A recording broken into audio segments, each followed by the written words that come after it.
Chris Morris, you'll probably fault me on this, but The Day Shall Come seems to me to be a more serious departure from Four Lions. Or are you going to tell me it's in exactly the same theme? No, it's not exactly the same theme, because I think Four Lions is about 5 people who are terrorists. Right. And this is about a group of people who definitely aren't.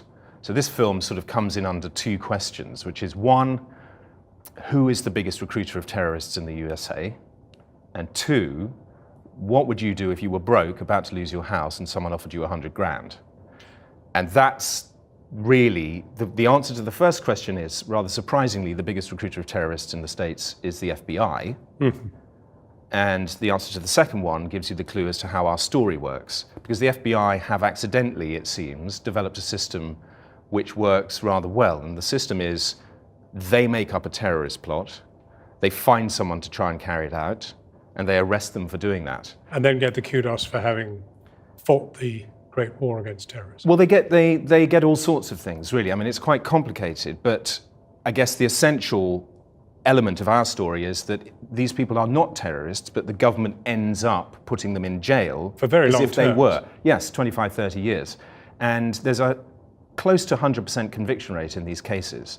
And I wasn't looking for this. I wasn't aware of this. I mean, I think we all sort of have a vague idea that the FBI may be involved in setting people up. But then when you follow the story that I did and you see it close up, it's jaw-dropping. It's really shocking and very, very hard to believe.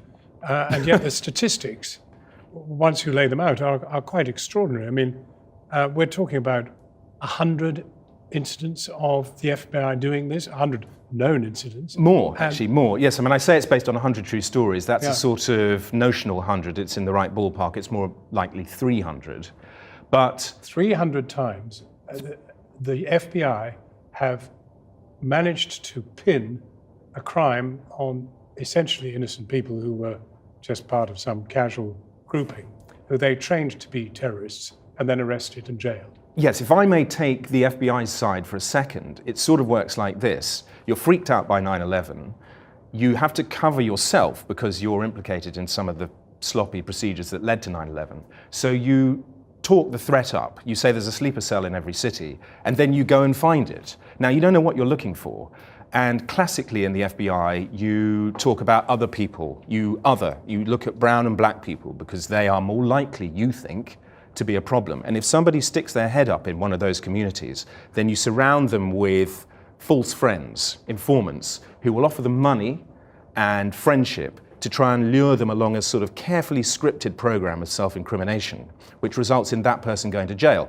And you will say to the court as a prosecutor, is it better that this person goes to jail or that we let them go back out on the street? And the juries always say, better put them in jail.